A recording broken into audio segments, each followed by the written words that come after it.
I wanted to thank you all for coming in here today. It is a real treat to see everybody out here. We have some incredible panelists who are going to be talking to you today. It is a big session. I think each group brought 3 people with them, so we'll have one delegate from each up here on the stage. And if you guys can come up, your one person can come up onto the stage right now. And we'll be moving through each of the presentations in about 20 minutes to each presentation, with 30 minutes for Q&A at the end, give or take a little bit, leave some people some room to be human. I would also like to begin acknowledging that this year's 2025 National Conference on Ending Homelessness is taking place on unceded Indigenous lands. So the Kanien'kehá:ka Nation is recognized as the custodians of the lands and waters on which we gather today. Tshaka, Montreal, is historically known as a gathering place for many First Nations, today home to a diverse population of Indigenous and other peoples. We offer respect to those continued connections with the past, present, and future in our ongoing relationships with Indigenous and with other peoples from coast to coast to coast. Personally, I am joining you from Signictic Mi'kma'ki, from the Drainage District in Mi'kmaq Territory out on the East Coast. I live outside of what a community also known as Moncton, in the province now known as New Brunswick. And my family came here 2 generations ago, my grandfather as a refugee, fleeing annexation in Slovakia during the Cold War, and he came here seeking safety. We ended up in a land governed by treaties of peace and friendship, signed in 1725 and amended through 1752, that did not include cessation of land or resource rights, that explicitly stated a shared future, a shared interest, and shared governance. And so I offer that also as an invitation to anybody not from Indigenous descent to learn what is the name of the land that you're in, what are the treaties that govern it, what are your responsibilities, and in situations such as ours in New Brunswick, where I am now, did those treaties specify a demand that the land be shared, the future be shared, the work be shared, particularly when it comes to our work here in homelessness together, where Indigenous people are severely overrepresented and those consequences of colonialism are still deeply, deeply felt. And with that invitation, there are some wonderful folks out in the lobby you can talk to learn more. There are some incredible presentations that are going on today and tomorrow. If you're interested in learning more, or if you are presenting or in the lobby later on, thank you for being there and sharing as well. So this room is equipped also with simultaneous interpretation. So there are headsets out in the lobby on levels 2 and 5.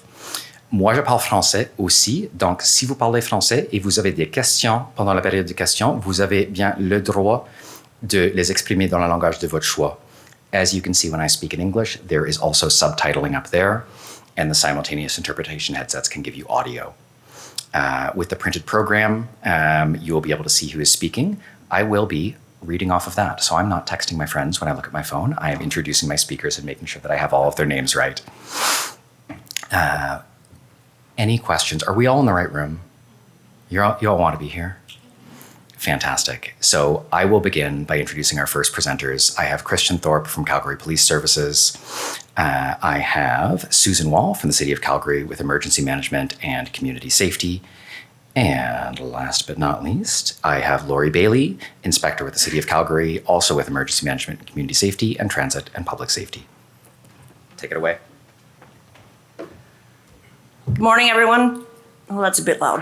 Better step back. I'm going to be reading off my phone to give our ancestral land acknowledgement from Calgary, Alberta. So we would like to acknowledge that we live and play on the ancestral and traditional territory of the Blackfoot Confederacy, which is made up of Siksika, Piikani, and Kainai First Nations, as well as Tsuut'ina Nation, Lahari, Stoney Nakoda, including the Chiniki, Bearspaw, and Goodstoney First Nations. Calgary is also homeland to the historic Northwest Métis and to Métis Nation of Alberta Region 3. Thank you.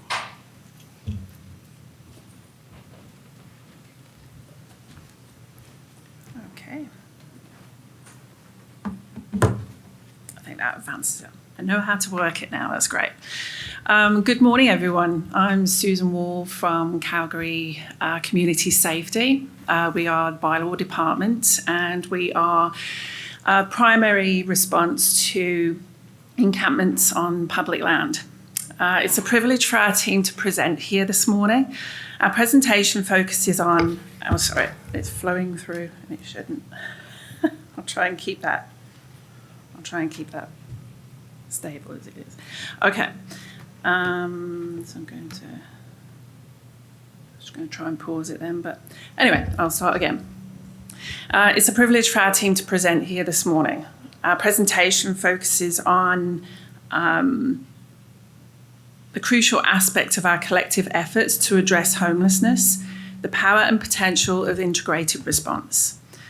As we know, homelessness is a complex issue that intersects with health, housing, law enforcement and social services, and community supports. An integrated response means bringing these sectors together, breaking down silos to create coordinated, compassionate and effective solutions.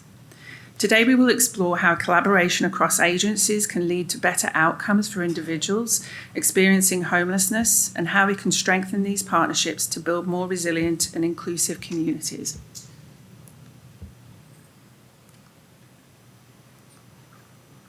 So we'll start with community safety, our vulnerable persons team. So I'll go back a very long time. And almost 20 years ago, we were mandated to remove encampments off public land. Even though it was our job, we did our job as instructed, even though it meant displacing people who had nowhere to go. That was it. We got rid of encampments, we cleaned them up, we got rid of material, taken it to the landfill. So at the time, this was simply how things were, but we came to a realisation that things had to change. These individuals weren't just statistics. They were members of our community, and we knew we had to do better. That turning point led to the creation of the Partner Agency Liaison Team, formed by a group of our officers who began collaborating with outreach workers from Alpha House. Together, they worked to ensure that people living within encampments received the support and services they needed, rather than being pushed further into crisis. We've grown from 2 members at the start of that team to 8. Doesn't sound like many, and could I do with more? Absolutely. But they respond to encampment across the city. So when we get reports of our encampments through our system, they'll respond and investigate every single call. We've built trust, believe it or not. We are a uniformed organisation, but we've built a lot of trust with the vulnerable population. We have officers that go to sites, they know them by name, they're happy to see us, they know they're going to get some help, some supports, and they know they're going to be treated with dignity by our officers. We actually assign people to this team who actually want to do the job. They actually want to engage with the vulnerable population. We even, in years past, we've hired peace officers that only have a law enforcement background. We now hire peace officers that have a social services background, just to make sure that we're assigning people to these teams that are appropriate and want to do the work, and that they're trained to do the work, and to build the trust. So this is our basic approach to encampments. So connecting people with who are experiencing homelessness with the appropriate, with the appropriate and adequate and culturally appropriate housing, safety and well-being of people in encampments, the safety and well-being of people living near encampments and the staff who work to resolve encampment issues, the concerns of businesses and their customers located near encampments, and keeping the public lands safe and clean.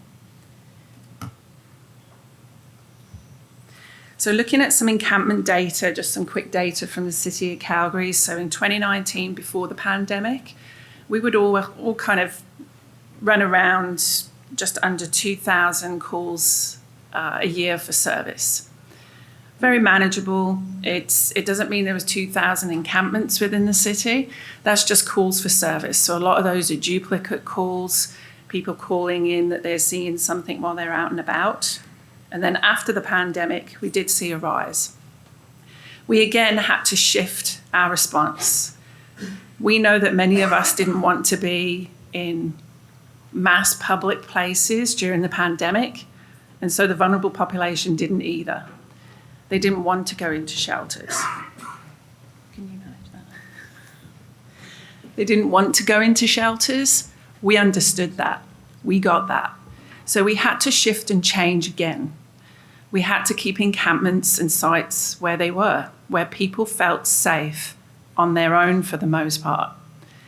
And we had to ensure that we came up with a process that would keep people safe, their welfare was being taken care of, and their encampment was safe. Safe for them and safe for the people who lived around it. So you can see, sorry, go back.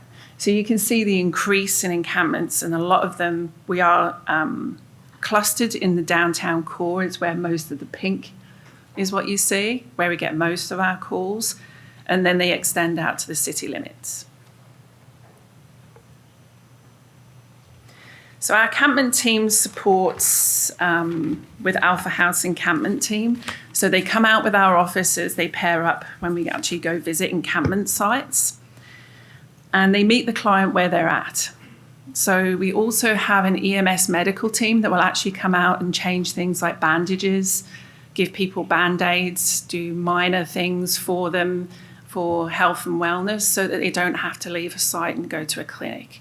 Leave all their belongings behind to go off to a clinic, because most people won't do that.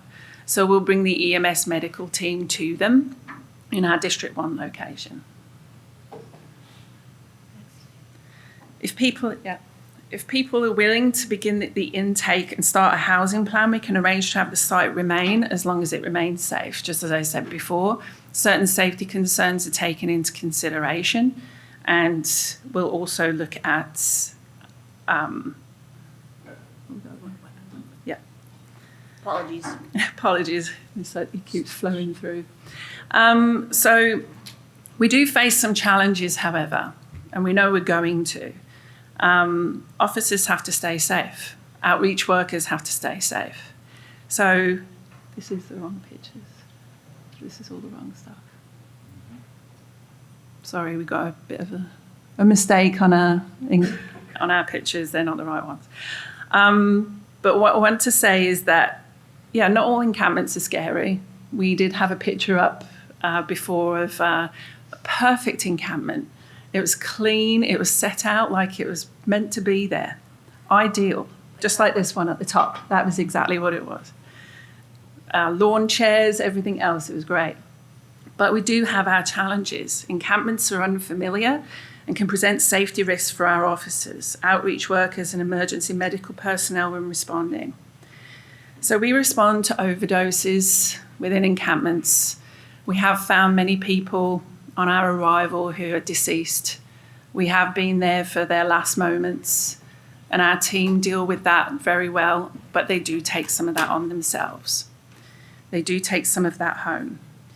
But we have to ensure it meets safety needs for all.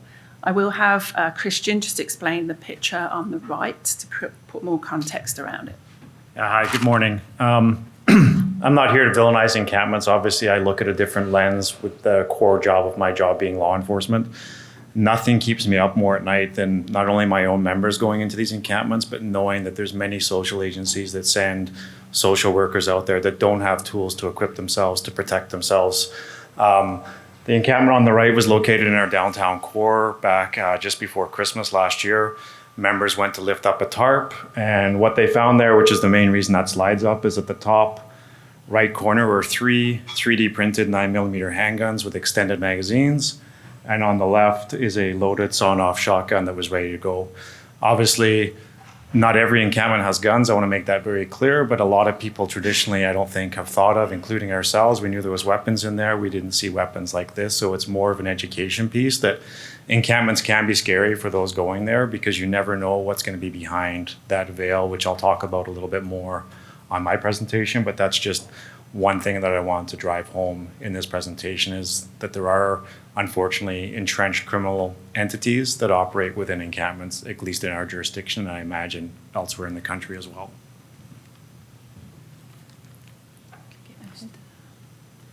And this is just kind of some of the other on-site safety hazards that we'll come across. But it's also ensuring that people in encampments or in a site don't get affected by these things. We know that people are going to have these things to protect themselves, but we have to make sure that's not used on us or any of our outreach workers. Go ahead. So we work with a lot of people. Many organisations to ensure the vulnerable population is served with dignity, the dignity that they deserve, and receive resources that are specifically tailored to their individual and cultural needs. Our joint encampment team is a group that is made up of... Okay. Our joint encampment team is a group made up of all city business units. That includes people like water services, waste and recycling. They don't know what to do if someone sets an encampment up on their site. So we will take that information, come out, have a look, investigate, check on the welfare of folks, and then we'll arrange to kind of have it relocated if it's not appropriate to be where it is, if it's not safe for individuals. But yeah, that's kind of a coordinated effort within the city. And we also have, click again, our Pet Advocacy Centre. So Parachute for Pets was set up in 2024, and we actually will transport animals to the location if they need to be looked after while somebody finds housing. We have actually looked after them ourselves in our own department. With bylaw, we deal with responsible pet ownership. So we actually we understand that someone's pet might be everything they have. They're a friend, they're a companion. And so we understand it's important to keep pets with their owners, no matter what their background is. And Parachute for Pets really does help with that. A pet food bank, cooling and warming areas for you to go with your pet. And we can actually drop the pet off to be sheltered with a volunteer. We'll actually bring them supplies back to the site as well to actually support them and their animal as well. And just some other relevant data that we have. We do hand out food hampers. We even have officers, families that knit scarves and knit gloves and all of that sort of thing. So all these little pieces do help out. We are not going to find housing for them on our own, but we can treat people with dignity and provide some of the, even if it's minimal necessities out in the field. I'll hand it over to Christian Thorpe from Calgary, please. Sorry for this slideshow, it keeps jumping on us. So my name is Christian Thorpe. I run the District 1 Community Engagement Response Team, which was a new initiative launched by the City of Calgary back in 2024 in response to concerns in the community regarding unsafe public spaces, perceptions of public safety. And we took that job on of trying to qualm some of those concerns as we move forward. A lot of it was spurred by social disorder. I'd like to specify a difference, I'm sure this room knows, but a lot of people are really bothered by what I would call social discomfort, which is not the same thing. A lot of it is driven by our vulnerable population and perceptions surrounding that. And it came to a light, I don't know how many people in the room are from Calgary or know Calgary well, but that building on the right is the Calgary Drop-In Center, which is the largest homeless shelter. It was until this year the largest homeless shelter in North America. We're very lucky to have it because it gives us a lot of resources that these folks need, but it also came with challenges during the pandemic that they had to reduce their capacity to comply with all the restrictions that were in place, which resulted in a shift to the vulnerable population setting up shop outside in tents. That became problematic for the city for a couple different reasons. The first one being is that we had intelligence in real time that there were people that were becoming new to homelessness every day that had to run a gauntlet to get into the services that they were trying to access that were so crucial to them. So in turn, they decided not to access services. In conjunction with that, we became aware of a criminal entity that was operating in and around the drop-in center, kind of in that space that's all encompassed in red there. A a very dangerous group. They were involved in human trafficking, sexual exploitation, robberies, you name it, they were involved in it. This slideshow is going to drive me nuts. And obviously we weren't going to let that stand either. So it was a problem for us because there was this criminal activity going on and there was a social aspect going on. Really quickly, when we did our takedown day, we ended up laying almost 80 charges against 12 individuals to clean up the criminal aspect of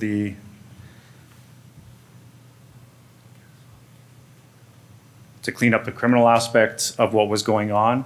But unfortunately, kind of going back to what Sue mentioned earlier, that also involved the removal of the people that were camping or trying to survive out there.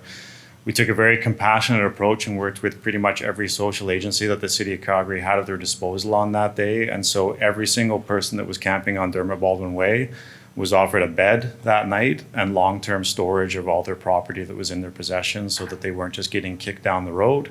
They were getting put in to get their basic needs met, and then things that were important to them were still going to be available to them once they got their plan moving forward. Like bylaw, the service realized that with what was going on with encampments, we needed to have an encampment response, and so we have created a CPS encampment team. Basically, we're doing all the same things. We try to work hand in hand with bylaw where we can, so we send our members out with bylaw, and we focus on basically making sure that there's no criminality with what's going on. It is just people that are trying to survive, and then we figure out a plan for them moving forward. We're not so concerned, like Sue mentioned, with tearing down the encampments where they are. Obviously, we're not going to let people set up encampments ever again in front of shelters because there's no reason to encamp in front of a shelter when a shelter has capacity. So, and I apologize, this slideshow you're seeing is not our latest version. So, and then, yeah, where we're at now. So one thing I haven't talked about yet, the big difference with my team is that my team has embedded in every a mental health clinician from Recovery Alberta. We are the first police agency in Canada to have mental health clinicians working on the front line. Lots of, including ourselves, have units where clinicians are embedded in teams, but they come into scenes that have been stabilized, usually half an hour to an hour after that call has originally been placed to us. With the mental health clinician, they actually see things in real time, just like we see things in real time. So that's been beneficial for us with them being able to use their expertise in putting proper medical terminology to what they're seeing, which has helped when they are transported to hospital with getting them assessed properly. And then because we're plugged in with Recovery Alberta, they have access to a wide range of services. So eventually my email will be at the end. We did have some handouts that we weren't able to print off, and they're much too long to talk about in here, but we have many success stories of people that have gone from police crisis to being into recovery centers, going to post-secondary education, being relocated within the country to be reconnected with family. A lot of work that I'm very proud of that we've been able to do because we've had those teams embedded. We did a big operation earlier this year focusing on Calgary, and there's lots of boring numbers in there to look at, but the big ones that I wanted to highlight is that over almost 2,200 social agency referrals that we were able to connect people with, that we dealt with on a basis and getting them connected with services. We know, I'll be clear right now, I'm not naive, the Calgary Police Service and any other police service in this country is never going to be able to enforce their way out of the problem that we have. The connection is with the folks like you in this room that represent agencies and building, I know somebody mentioned building bridges this morning, building bridges between the police and those agencies that traditionally maybe we haven't worked with, haven't had those connections. I'm learning almost on a daily about programs that exist out there that we have no knowledge of. One of the things I've been trying to do, we hear lots of talk about the Indigenous situation. I have tried for a year now to get an Indigenous elder into my team because I want to start taking people to meet people where they're at, as opposed to there's a lot of reliance on people making it to the services where they are. That doesn't work either. So just like enforcing your way out of the problem doesn't work, expecting these folks that half the time they don't know what day of the week it is, sometimes they don't know where they are to get to places is an unattainable goal. 2 minutes, okay, for you? Yeah. Oh, okay. Good luck. Oh, well, hopefully we've ironed out all the kinks already, but apologies, this isn't our recent slideshow. You know, I'm just gonna let it play through in what we go. The reason why we wanted to present here today, hopefully that's coming through, is because we want to talk about an integrated approach, right? And so our integrated approach is with bylaw, is with CPS, and is with the community outreach team with Transit Public Safety. In 2023, Transit Public Safety released a public transit safety strategy that outlined the need for more support on our transit public safety for making people safer. We're just not talking about the middle income, higher income. We're talking about the vulnerable population as well, who are most often victims themselves. So what we did was, from my side of the house, is we had a community outreach team of 4 transit peace officers that work with Alpha House. I'll wrap this up as quick as I can, because I think I really want to drive home why we're here. Okay, so my team went from 4 to 12 people and 2 sergeants in there, and 32 community partner agency relationships across the city. And that includes working with Christian CERT team, with Sue's bylaw team, includes Parachutes for Pets, which looks after animals. We have permission to share all these pictures, by the way. And Corey's gonna try and make sure the most recent slideshow gets updated in here for you with our contact information. So the community outreach team, they do a lot of talking at schools. We go to a lot of bus areas. Again, it's really about the partnered approach. One of the big things, this is one of our success stories, we don't have time to share.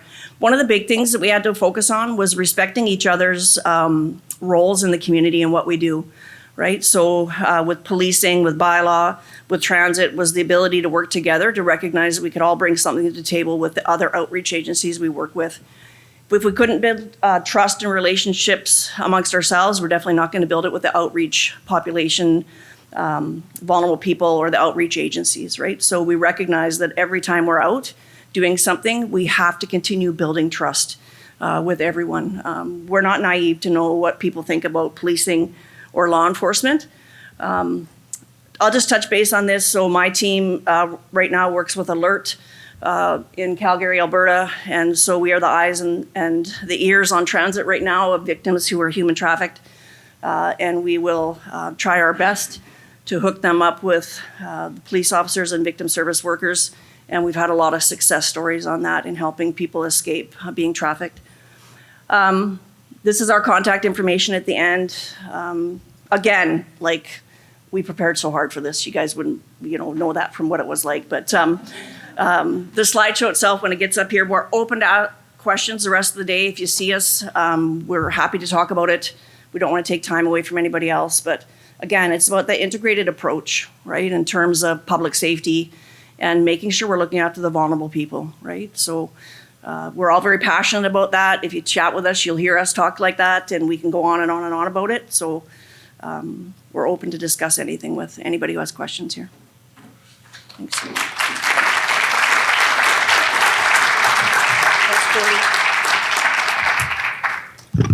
Wonderful. Thank you so much. And I apologize for the presentation. If any of you are looking at the presentations in the app, you will notice there are 2 files entitled CAH presentation. The second one with the bracket 1, I believe, is the correct one, not the former.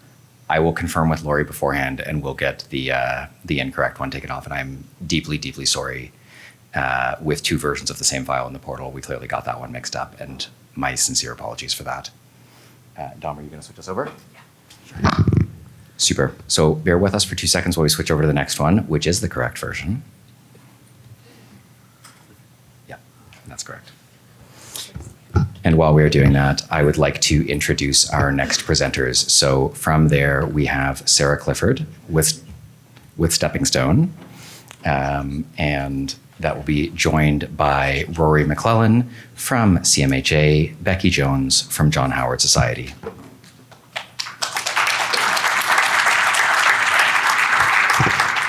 Thank you so much.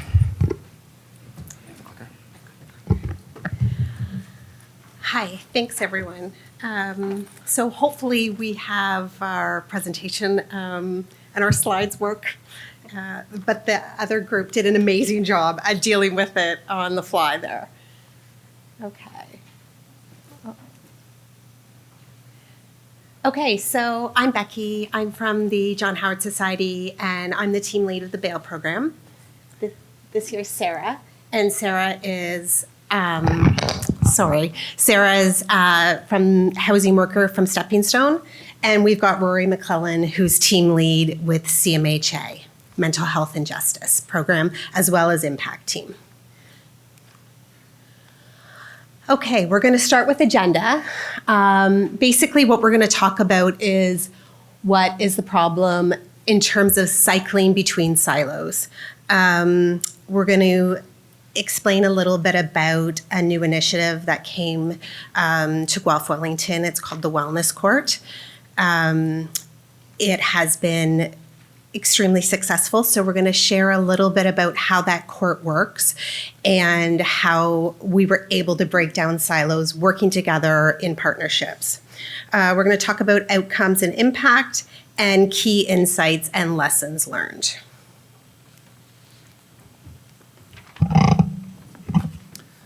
So first, we're going to start by defining the problem, cycling between system silos. So we have a quote here from Dr. Sandy Smith at CAMH. People with psychotic illnesses are bouncing between police, jails, emergency departments, patched up acutely, back on the streets, never getting well, never getting adequately followed up. So they never get the sort of service that will be supportive, and they've never got the social infrastructure necessary to support them, and the criminal justice system just sucks them up. So there's not enough collaboration between health, housing, and justice systems. As a result, the experience of homelessness is often prolonged or exacerbated for justice-involved individuals. There's a lack of willingness to find ways to support and treat people who are justice involved, and that contributes to this system cycling.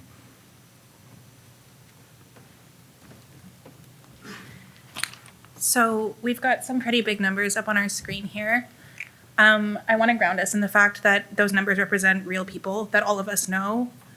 And when we look at these results from a study that the John Howard Society Ontario did, when 40% of survey respondents say that their most recent housing loss was caused by justice involvement, those are people who are often remaining unhoused, unwell, or justice involved for longer simply because the systems that they're connected to won't talk to each other and aren't built to.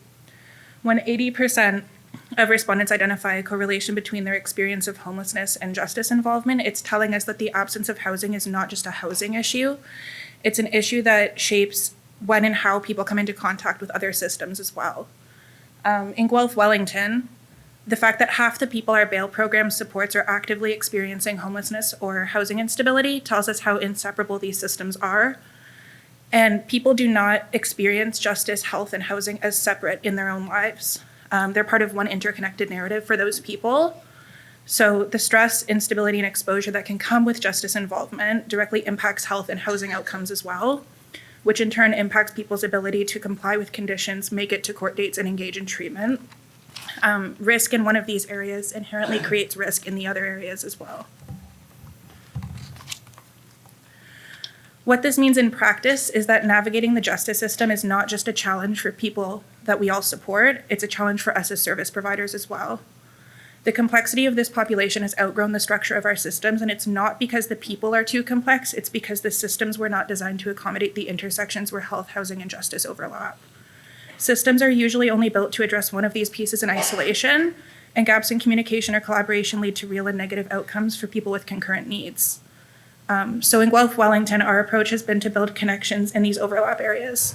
No one service can be responsible for holding an entire care plan by themselves, but with an interdisciplinary team, housing, health, and justice involvement can be treated as interconnected areas requiring shared ownership between systems. So what is Wellness Court? Wellness Court launched in November 2023. It includes regular check-ins in front of a judge in the courtroom. Participants commit to engaging in a treatment plan designed by an interdisciplinary team of supports who then report the progress back to kind of the prosecution as well as defense counsel. The outcome of successful participation is non-custodial sentencing or diversion. And diversion is where your charges are withdrawn completely. Wellness Court is fundamentally about implementing wraparound supports that will continue post-completion. So we want people to make those connections while they're justice involved, and we find ways to continue those supports afterwards. Opportunity for the justice system to be more creative and flexible and to attempt to address root causes of of offending behavior, which creates better outcomes for public safety as well. So we're problem-solving court, trauma-informed, a safer space, harm reduction-based as well in terms of an interdisciplinary, as we'll talk a bit more about in terms of the different types of support we offer. So this slide is just comparing and contrasting a traditional criminal justice system to the wellness court. I'm sure most people are familiar with traditional criminal justice system, maybe having clients or have been through it themselves. So it's focusing on punishment. It's a punitive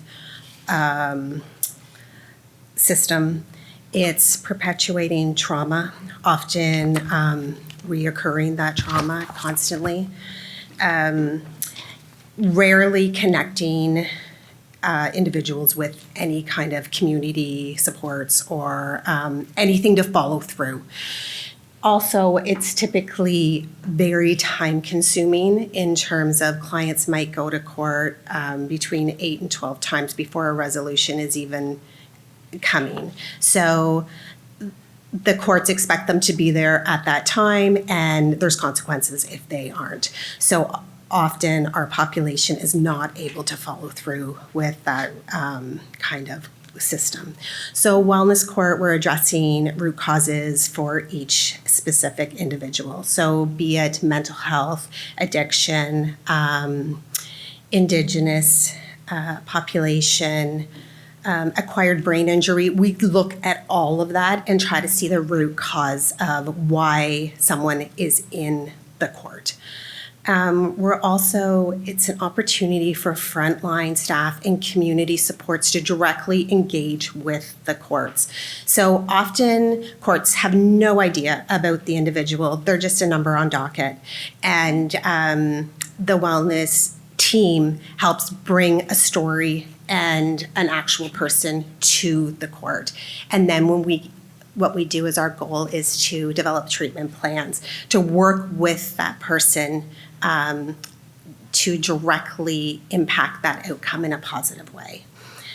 Also, wellness court functions as a service hub. So where various service providers, I know in the Guelph-Wellington Wellness Court, we have between 10 and 12 agencies who are directly on the team. So it would be CMHA for mental health addiction supports, Community Health Center for primary care.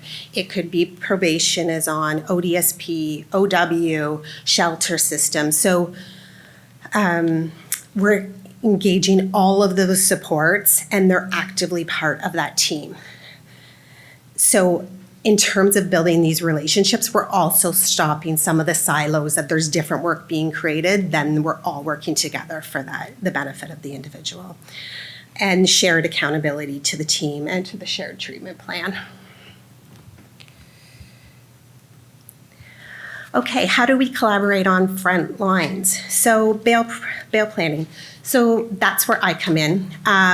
So I run the bail team in the Guelph-Wellington courthouse. We have an office that's directly in the courthouse, which makes things really easy for us to be involved in the wellness court.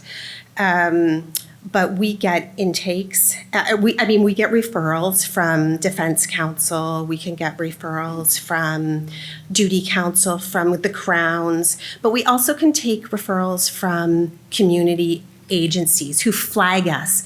So, example, Sarah from Shelter may call and say, so-and-so's in custody right now. We have a bed for him. We want to make a plan.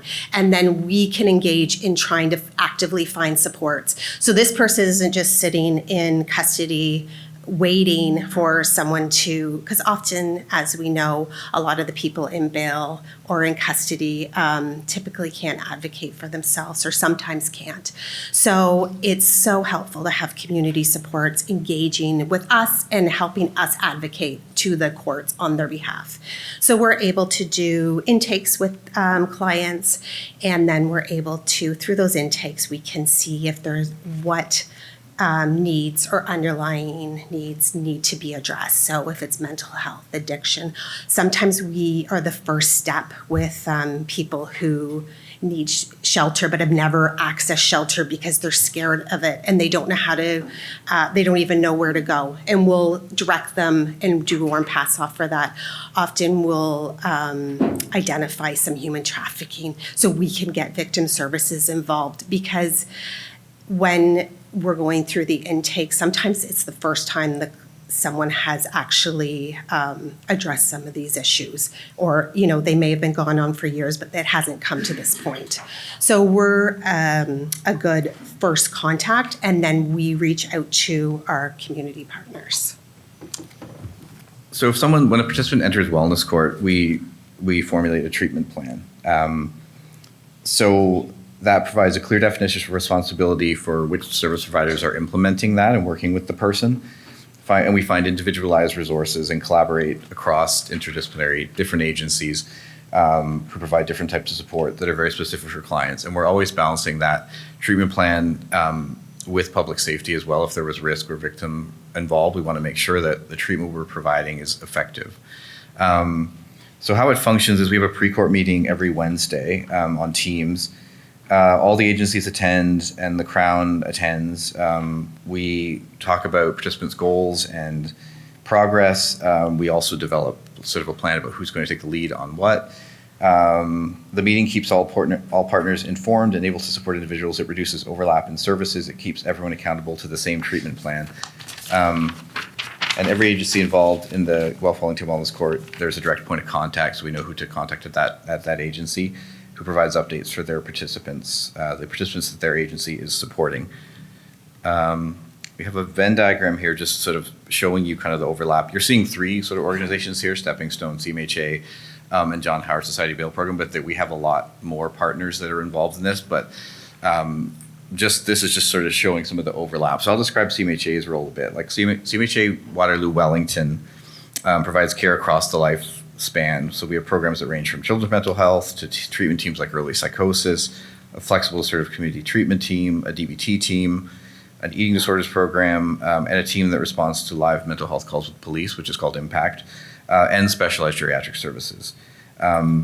So our mental health and justice team historically supported diversions and a drug treatment court. After a few years of planning, we launched this wellness court in November 2023. So CMHA sort of is the lead agency for the wellness court. I'll turn it over to Becky again.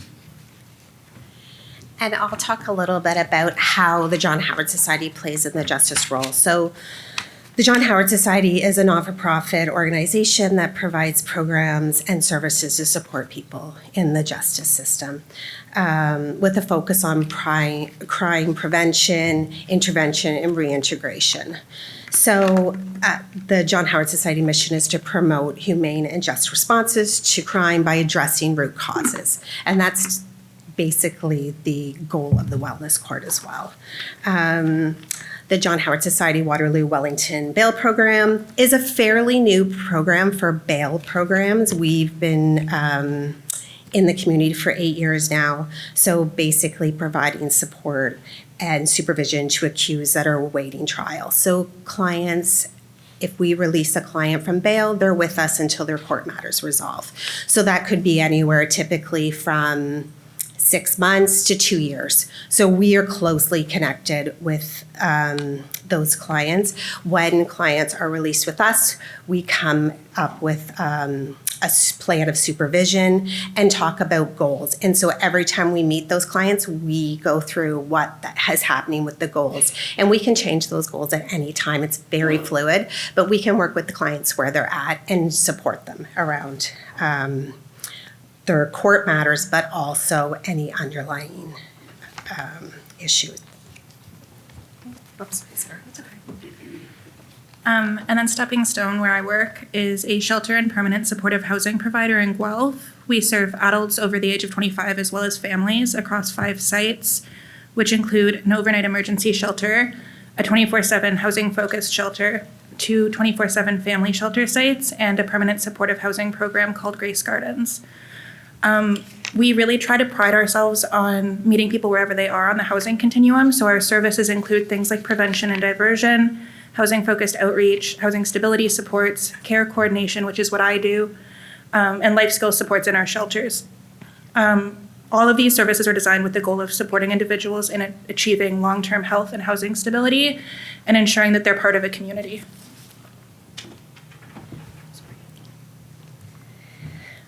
Okay, how collaboration works, co-developing plans, supporting engagement. So realistic bail planning is supported by shelter knowledge. So like Sarah, I think had originally said, 50% of our bail clients are in shelter system, precariously housed. So having that connection with shelter system has been huge for us. So we're able to reach out to the shelter to see if there's restrictions in place, because we don't want to release someone just somewhere they can't go and then there's more charges that could possibly come to that. Or advocating, finding out a little bit more if there were restrictions, what's that look like, what can we do elsewhere, and stepping stone. And there's also Wyndham Youth Services in Guelph as well, who service under 25. They've been amazing at helping us collaborate and make those bail plans to make them successful for that individual. Often we'll have clients, often we'll have Stepping Stone or CMHA come into the cells with us when we do those intakes, just show that there's wraparound supports. And, just a couple weeks ago, Sarah came and did an intake with the client, and we were able to show the Crown, this is the bail plan. This person has been accepted to another, longer term shelter, housing focused shelter. And just because what we need to present to the courts is we need to show them that the clients who are in custody deserve to be out, and how we're going to help them when they get out. So we're not just releasing them and having no plan. We're having a plan. The individual wants to work on the plan, and we're connecting people as much as possible. Okay, I'm just being mindful of time. So part of what we do is release from custody planning. So CMHA staff will attend the sort of institutions in our area, which are Vanier, Maplehurst, and work in collaboration with John Howard towards bail planning. We were able to get people out of custody sooner, have people spending less time in custody as a result of that. So I think this is a stat that Becky's going to talk about, just so we've reduced. Yes, okay, and I'm just going to I'm going to try to go a little quick. I don't know how we are for time. We're not good. Okay, so this is a big thing though. Failed to appear charges have been reduced by 85% for a highly marginalized population when part of wellness court. So typically people who are very unwell can't make it to court, as we know. So having 85% reduction in failed to appears has been huge. So this is something we're super proud of. It could be because clients attend, so Wellness in Guelph runs every Thursday. Some clients attend every Thursday, and in their head, they know Thursday's court date. And they also know when they get there, services will be wrapped around. But also, if clients are so unwell they can't attend, then we work with the team to let the courts know this client can't attend right now, they're not doing well, and there's not failed to appear charges initiated because of that.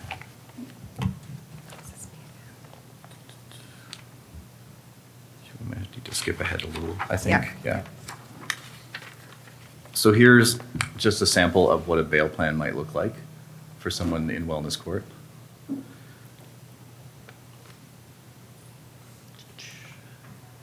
And here's an example of a treatment plan for someone involved in wellness court. So historically, we looked for a sort of a clear nexus between their mental health and sort of the behavior that led to the charges. That's not as much of an issue in wellness court. They've broadened that. We're looking at people with concurrent mental health, substance use health disorders, ABI, developmental, and if that is sort of the reason they're in court, that often is enough if we can come up with an effective treatment plan for them. So at the bottom, I think you can see this is just sort of an example of kind of what kind of things might be put into place.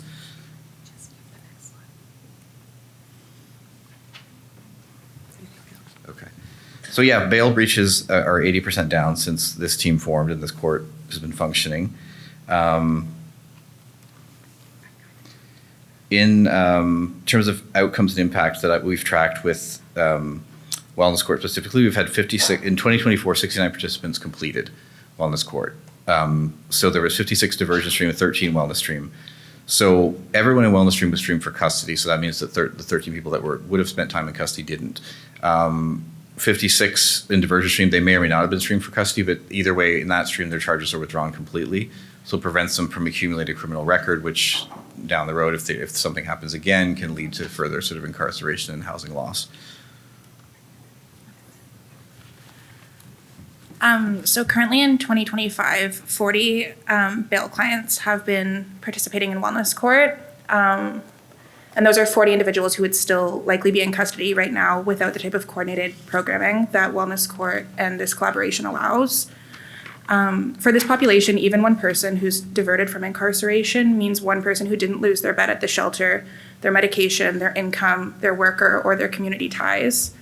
The fact that 3/4 of this group were precariously housed or unhoused at the time that they came into contact with the bail program shows how interwoven housing instability is with justice involvement. And the fact that now half of those individuals are housed tells us something really important about how stability is possible when justice, health, and housing systems remain in conversation. And the last point is just talking about the fact that at the shelter, we have supported 52 unique individuals through the court or bail process this year. That's not just taking them to a court date or a bail reporting appointment. That's often weekly for months, and it's very intensive support, which allows people to better engage with the broader system outside of the shelter and build relationships that will last for them after they're housed as well. So in terms of outcomes and impact, all of this have led to major reductions in incarceration, which has led to successful housing retention and new housing placements. And this is because of relationships between community partners, justice system partners, prosecutor, and defense counsel. They're all important to this collaboration.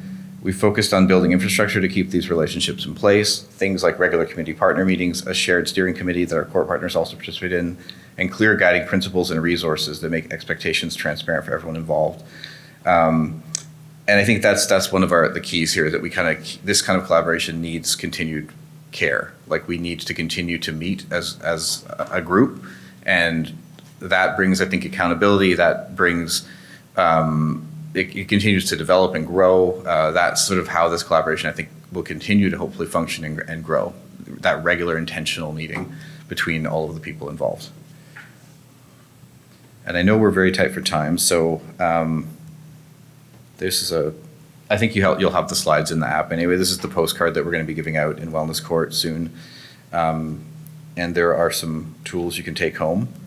And here's a quote to leave you with from one of our participants. Thanks.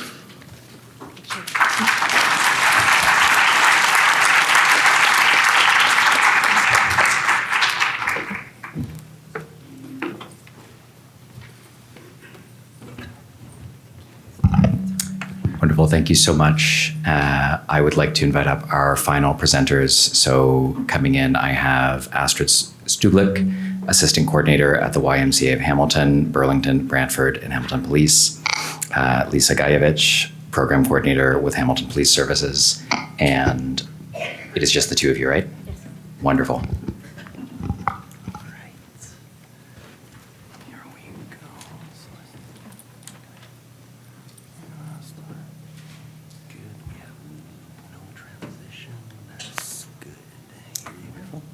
Lisa, Astrid, it's all yours. Thank you. Good morning, everybody. So along with Astrid, we are here with our Staff Sergeant of the Crisis Response, Staff Sergeant Candace Culp. So just keep in mind as we're going through our presentation, if you do have any questions or whatnot, more on the police end of things, I am a civilian with the Hamilton Police, but we did bring along our Staff Sergeant as well to address any concerns or questions. So I'm going to start back about 12, 13 years ago, just to kind of give you an idea of how our social navigator program and rapid intervention and support team came to be. So back 12 years ago, we had what was called the action team in Hamilton. These were very visible officers walking the downtown core in Hamilton, and they were addressing some of the, let's say, repeat users of service in our downtown core. It was numerous arrests, high enforcements, and what they found out was they kept arresting or issuing tickets or trespass orders to the same individuals, and it didn't matter how many times they were arrested, how many times or how many tickets. These people were constantly there and coming into contact with the officers. So couple, I would say 2 years later, hence the introduction of the Social Navigator program. So what the Social Navigator program was designed to do was to kind of get more underneath those kind of root causes of why was this person keep coming in contact or creating calls for service in the downtown core. It was more reliant on those social determinants of health. We look at it as a triad so your mental health, homelessness, and addictions. Those are our kind of 3 points of why people are out there on the streets and repeating these calls for service. So the Social Navigator program was designed, and I believe it was back in around 2013, 2014, and it was comprised of EMS. So Hamilton Police partnered with our paramedic services.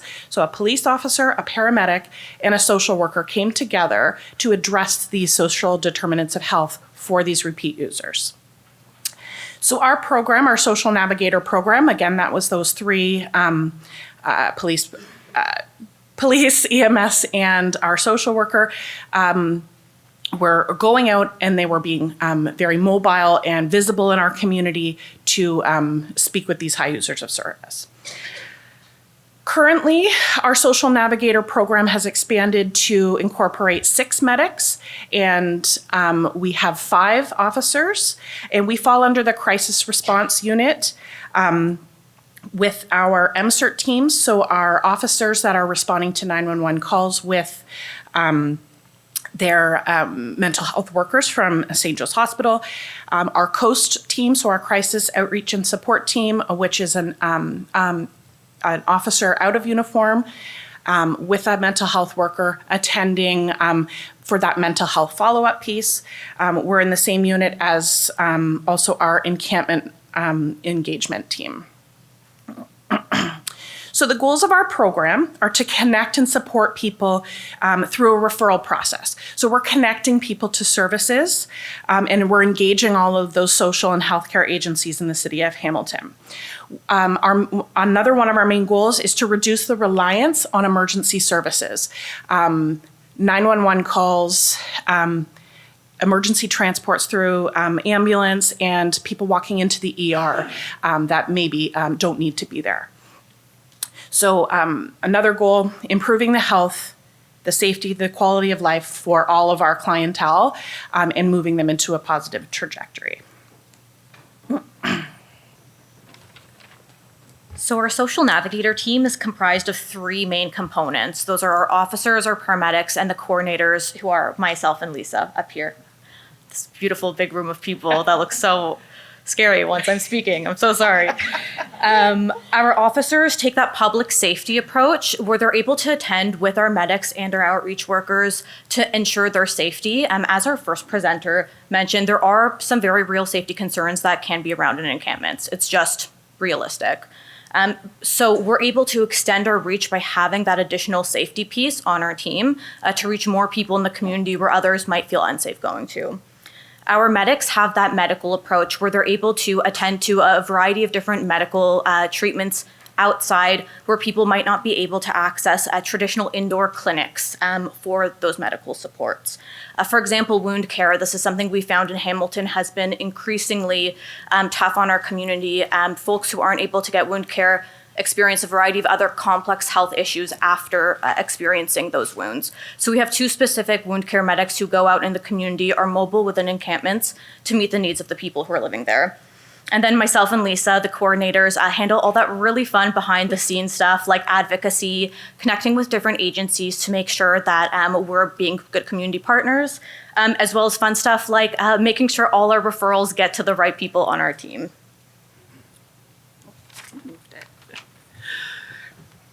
So everybody remembers what happened in 2020, right? Around March, all of our services shut down in the community. And keep in mind at this point, it was still a small team of about 3 to 4 workers. When everything shut down, their focus was to keep people alive. They were bringing food, water, clothing, warming items out to the community in these encampments. In Hamilton, like I said, all of our services shut down. So even that connection, even if we could get someone somewhere, it was virtual. What we were recognizing is a lot of this was falling back on our 4 to 5 workers, 3 to 4 workers, and they don't have the expertise that they needed to properly or quickly support these people. People were extremely complex. The medical needs were not being looked after. So recognizing this need for specialized support, the Hamilton Police Service invited executive directors and program managers and whatnot throughout the city in some of these highest need areas. We brought them to a table to collaborate to see how we could provide integrated services for these people on our streets. So thus, the Rapid Intervention and Support Team, or the RIST team, was born. So this idea here was that we would bring a team of outreach and resource workers with varying expertise to bolster the work that was already being done in the community by our social navigator team. These workers, alongside the S&P team, would create a multidisciplinary team of experts to help tackle some of the more complex cases we were taking on and support the most marginalized people in our communities. So in 2022, we applied for funding through the CSP, or the Community Safety and Policing Grant, as well as the SUAP grant to bring RIST to life. And the program became staffed and operational in the fall of 2022. This is our team. There's a whole bunch of people and all of our partners are up here that help assist in the RIST team and the social navigator team. So myself, I'm seconded from the YMCA to be assistant coordinator alongside Lisa. However, we also have 2 housing workers from Wesley who help get people on the by name list, apply for subsidies, etc. We have an addictions navigator and a concurrent disorders navigator from St. Joe's who help navigate people to treatment supports if they're willing, but also can speak on harm reduction efforts and get people the necessary harm reduction or Narcan equipment they might need. We have a mental health worker from CMHA. We have a youth navigator from the YMCA, that used to be me, and a seniors navigator from St. Matthew's House to help offer age-related supports and also consult on best practices when working with the youth or the older adult population. We have a women's navigator with an IPV focus who works within Interval House, which is our local domestic violence shelter. We also have 2 Indigenous navigators, one from the HRIC and one from Native Women's Center, one being specialized for women's issues and has a focus on anti-exploitation and anti-human trafficking, because this is also something we see quite often in our community.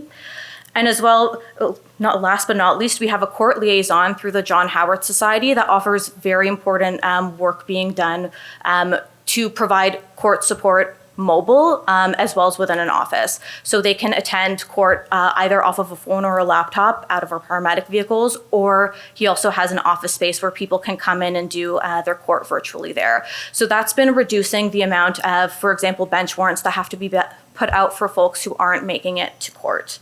And on top of that, we have our 5 S&P officers and our 6 medics. 2 of those medics are wound care specific and are very mobile within all the encampments, either providing wound care services, providing wound care equipment or supplies, or bringing them into nurses or doctors or clinics where needed. So as you can see, it's a pretty big team when fully staffed. One of the unique things I think that makes us work so well together is the fact that we all work out of the same building. We're meeting each other every morning to go over the tasks for the day, to discuss complex clients, and that is where we decide who's going to what and what they're going to be addressing. If an officer needs to find someone for court, but that person has some, say, issues with mobility or issues with their medical health, we could send along a paramedic with the officer. If we're going out to look for somebody that has extreme addictions, but they cannot physically make a call to something like our RAM clinic or to other addiction services, we can send out our addictions worker with one of our social navigators, and we can go directly to them. So the referral criteria for our program, very low barrier services. We do focus on those that have repeat police interactions. A lot of time, we're not talking just strictly criminal interactions. We're talking about people that, your disputes, your person in crisis calls. So repeat police interactions in those sense. Repeat users of ambulance services. We do have a couple people on our caseload that will routinely call ambulance because of something like a sore knee or a headache, when actually what they're needing is some food and a warm place to stay. Mental health concerns, addictions, being homeless or at risk of becoming homeless, precariously housed, lacking primary care, and again, someone who just asks for help. Part of Astrid and I's role is to review these referrals that are coming in and seeing all of those vulnerabilities, and that's kind of how we gauge priorities. Is this an easy fix where we go out and get that person removed from an unsafe position, or are we going to have to do a lot of in-the-moment work and kind of activate our whole team on that person? Originally, we were, it was mostly through our service, so Hamilton Police, that we were getting our referrals straight from patrol officers. We also get referrals now from road medics because of that connection with EMS. But a large majority of our referrals are now coming from community referrals. So whether it be the community partners at our table that are referring through the workers on our team, or the drop-in hotspots in our communities that we keep visiting. We do proactive visits, and because of that rapport built between our social navigators and our RIST team, the referrals start pouring in. We do also do some one-off work if some of our community agencies are in an emergent situation. We may not respond to 911, but we can assist and maybe even step in proactively before it becomes an emergent situation. So our approach is a combination, systems navigation. We're always trying to move people through to connect them to the services that would be the best for them. We do a ton of outreach. Usually throughout the day, Astrid and I are alone in the office because everybody is out in the community agencies, in the encampments, and out on the street. What we did notice, at first we were strictly trying to connect people to services, but we did notice that for some reason on the other end, if things aren't picked up quite quickly, we needed to do some case management and follow up and connecting people that way as well. We offer extremely low barrier services, and they're very rapid. We don't have a wait list. Again, it's priority. If something comes up, such as a senior, that we have found seniors in, and when I say senior, I mean 85, 90-year-olds in our community shelters, that would be more of an emergent response, and we would try our best to make it same day. We're kind of professional gap fillers. If we do refer somebody on to an addictions or say mental health programming, and there's a wait list, as we all know, they're quite long, because we have these experts on our team, we're able to kind of fill that gap until they get picked up by mainstream services. And again, like I said, Astrid and I do our best to review these referrals as soon as they come in so that we can place them on our calendar for follow-up quite quickly.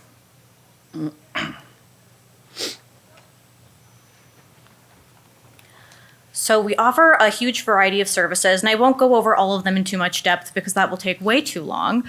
But the number one I'll say is most important are those transports. That's the piece that has been the most beneficial to individuals that we're supporting, is making sure we can get them where they need to go, while also maybe bringing some of their belongings so they don't have to worry about leaving their things in an encampment or outside. We've also transported pets quite frequently, whether or not that's just along to appointments with people or to their own vet appointments. Those might be our favorite tasks. We love our little furry friends out there. But we also do general tasks such as snack and water and warming and cooling supplies during the summer and winter. This can be incredibly beneficial for folks who are living outside. During heat waves, we are out with water bottles every day and cooling packs, and our medics are out providing support if anyone has heat stroke. And in the winter as well, we see a lot of folks in encampments who, again, need some warming supplies. So we offer heat packs, sleeping bags, blankets, whatever we can do to kind of keep them safe where they're at, unless they'd like to access shelter, and then we can assist with that transportation to those shelters. Hygiene supports and clothing and footwear. We have a closet, thankfully, with clothing and footwear of boots, winter coats that we're able to provide both to our clients as well as to other community agencies through our coat drive that we do every year. We offer wound care, which I've already touched on, and medication assistance, whether or not that's attending the pharmacy to pick up those medications for somebody or making sure they're taking their antibiotics to completion. ID replacement, Narcan and harm reduction. All of our medics travel with a van equipped fully with both their ambulance needs, as well as harm reduction and Narcan, where they can do mobile Narcan trainings as well as distributing Narcan and harm reduction.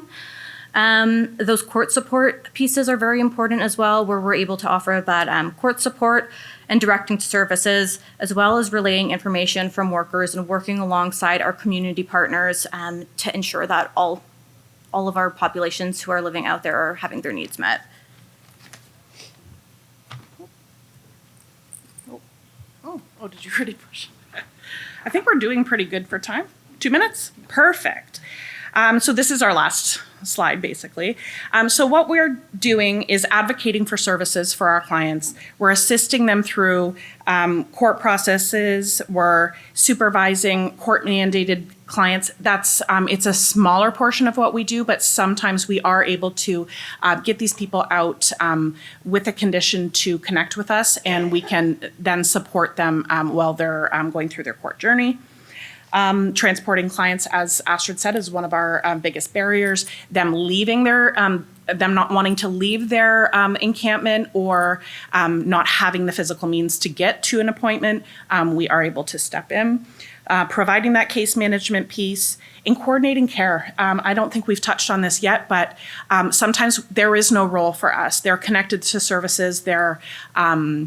They may refuse services, whatnot, but we can act as that kind of leader to pull everybody together so that client, we're not duplicating services and everybody has their role.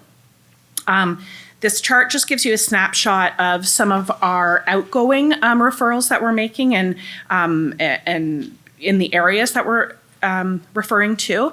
But I wanted to very quickly run through some of our statistics from last year. 11,700 client interactions through both of our teams, our social navigators and our RIST program. About 5,300 of those interactions were RIST specific. Services that we've provided, things that Astrid was talking about, like rides or wound care or whatnot, we provided 14,500 services to clients. Altogether, 7,700 of those were risk specific. We're averaging, I know last year we saw 1,019 unique clients. So that's how many unique people we served last year. So we're averaging about 298 unique clients a month. So we welcome some questions. Usually we're presenting a lot longer than 20 minutes, so we might have left some stuff blank or whatnot. So we welcome any questions or for you guys to contact us, and we've put our stuff up there. And we thank you so much for having us speak today. It's actually really awesome to see that we're doing a lot of these things in tandem, and that our services are all for those wraparound services, which are so much needed. So thank you so much.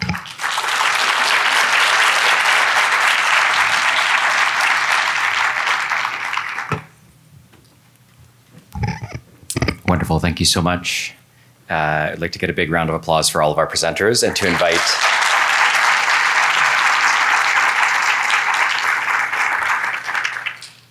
and I was going to say to invite all of our presenters on stage for it, but imagine you were on stage for that round of applause, and I'd like you all to come up because we will have some time for some Q&A as well. So any of the presenting groups, if you'd like to come up and join us up here. There is a wireless mic on the ground. I will walk around and distribute it to anybody who has a question. Et puis je parle français aussi, donc si vous voulez demander votre question en français, moi je peux le traduire pour nos présentateurs. If you would like to ask your question in French, it would be an honor to translate it for our English-speaking presenters. You're all up here, you're all ready? Super. I'm going to go down and grab the mic. Please raise your hand if you have questions.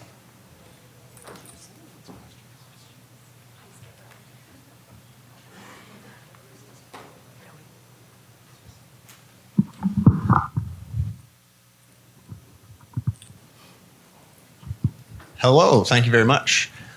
So understanding that, sometimes it is a choice because shelters are not meeting their needs or they just want to live outside sometimes. Understanding if that is the case, is there some details you could share about your health and safety assessment and like what thresholds are in place where immediate action might be necessary, or what mitigation efforts might be employed to allow them to stay longer while they work towards housing while staying outside? And then like in that health and safety assessment, like what kind of other risks can be mitigated that police aren't necessarily like the ones to do, such as like garbage and debris? Sorry, it was a multi-layered question. And who's it for? Any police team or integration with police? I think I mentioned it at one point. So I don't know. This is working. So I can answer that. When our officers go out to inspect, they've received a call, they go out to inspect a site. We'll engage with the person first, get some background on why they're there, what their history is, what their story is. But we'll also let them speak with the outreach and not in our presence. And what we'll be doing at the time there is we'll actually be assessing the site. So the location of the site, if it's near a school or a business, we want to kind of ensure that areas around it are safe and don't feel uncomfortable. But we're also taking care of person's welfare. What kind of a state are they living in while they're there? What does the encampment look like? Is it surrounded by garbage? We can take care of that. But we'll also see many encampments have propane tanks, and certainly most of them have damaged ones, or they're lighting fires in inappropriate containers. So we'll give them advice. We'll actually bring the fire department out with us to give them advice on lighting fires or keeping warm, particularly in the cold weather. But also clearing debris like needle debris, ensuring that they have safe surroundings. So we'll actually just assess the location of the site. Some sites have had propane tanks where they're by electrical power lines. Not ideal to be using propane tanks around those. So we'll give advice on that and help them move or relocate to a safer environment. I can Does that also answer add that because of our team with our EMS and officers, if they're in a situation, they won't hesitate. Our officers won't hesitate to either call backup and create those calls for service, or our medical team quite often will be assisting with overdoses and calling. So it is a lot done in the moment on the ground. But Astrid and I do our best to review the referrals coming in, checking sources, like is it from probation where they may have some flags or whatnot, or is it through is it a high user through police, and we're able to see, you know, are they violent? Do they have some flags on them as well? So it's because of the partnership, we're able to kind of do those preliminary and then in the ground running. Wonderful. Thank you. Thanks. I think this question is for the Calgary team. And one of the photos you showed outside of the big hub center there, the big drop-in space, the encampment that had set up during COVID, there was a big gravel lot like right beside it. My question is kind of twofold. One,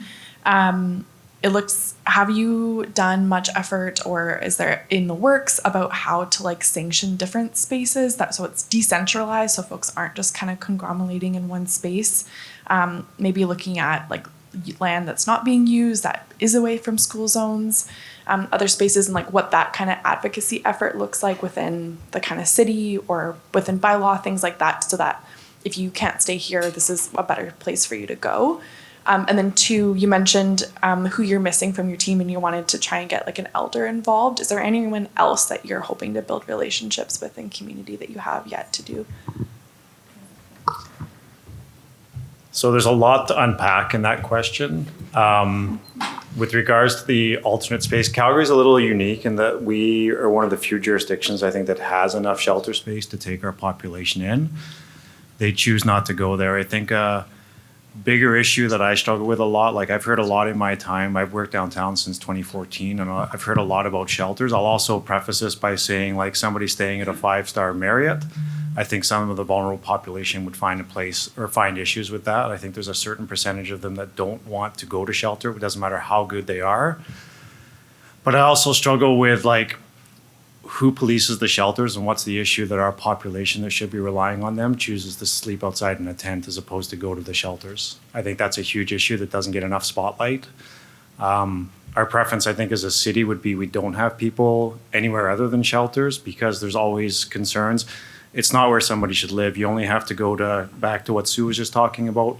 I've seen people that have overdosed and fallen into a fire. Not fun, not pretty, not where somebody should be. There's no reason that they should be there in our city because we have the capacity. So we haven't looked at that. We have places, we have a lot of leeway. We don't necessarily move somebody on. It depends on the safety risks in that regard. So that is my answer to that question. I hope that suffices.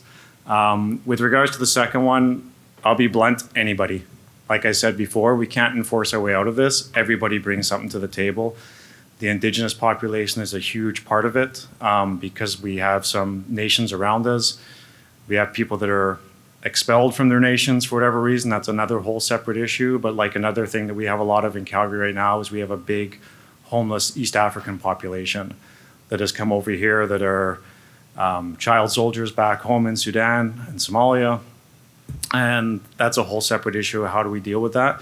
Again, we can charge them all day long, much like everybody else has talked about here. High system users is something that we didn't get a chance to talk about. We have a similar program within our program.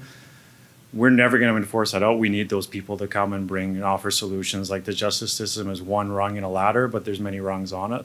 And we need to find, so we're not the smartest guys in the room. We're not, but we need to build relationships and bridges with people that are. If I could just add, sorry, I'm butting in on Christian.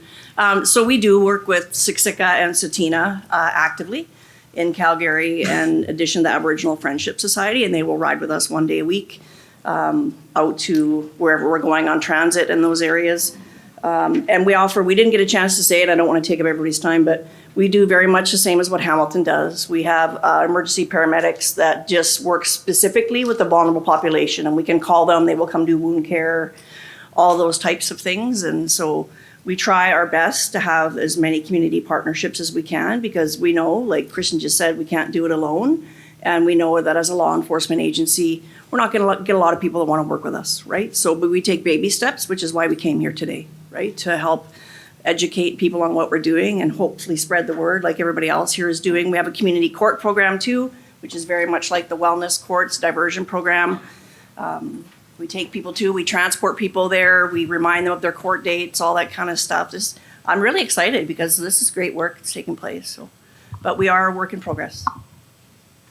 Incredible, thank you. Lunch is this session is finished at noon. I have room for maybe 1 or 2 more questions. We've got them lined up over here.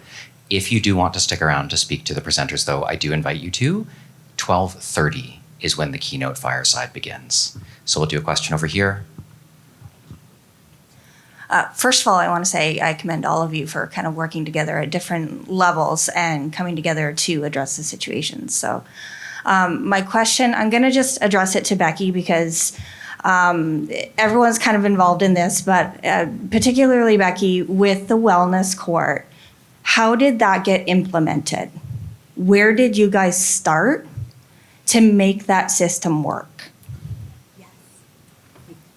So we actually came together. So we started with drug treatment court, and CMHA, actually Rory's team was a huge piece of that, but I was in the initial stages of it. So we had drug treatment court, which was already running, and we wanted to be able to implement mental health issues and also harm reduction and different layers into court. So we met with judges, defense counsel were very supportive of us. So there's actually the head of defense counsel from Guelph-Wellington is here, and he's always been a huge advocate of our program. So we had, and then all the agencies we formed with the Crown at that time. We started grassroots, like just trying to figure out what we wanted, how we could do it. We did look at different programs that worked in other jurisdictions, and we took a little bit from them. And we took things that maybe we didn't think would work for Guelph-Wellington. So we were really specific about how we were able to do that.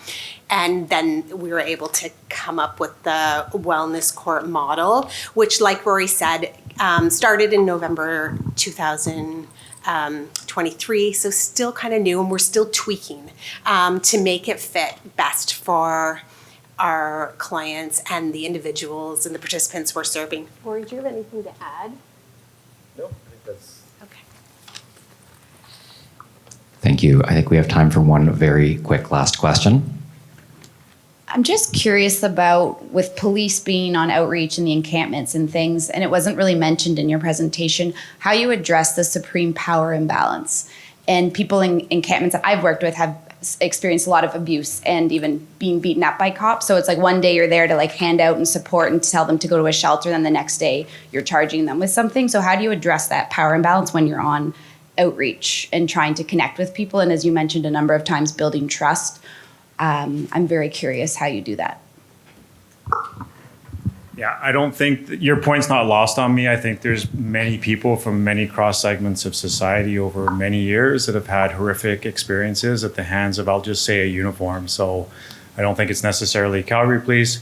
Could be RCMP, could be another jurisdiction. It could be when they came to Canada with border services. There's many different agencies. So that's something that we work every day to overcome that. As I mentioned at the start, our core job function is law enforcement. That's what we do. But just because we charge somebody, we have programs that like, hey, you're charged, this is what you have to do, but we have a youth diversion program we can put you into. We have many different branches that we can tag people onto.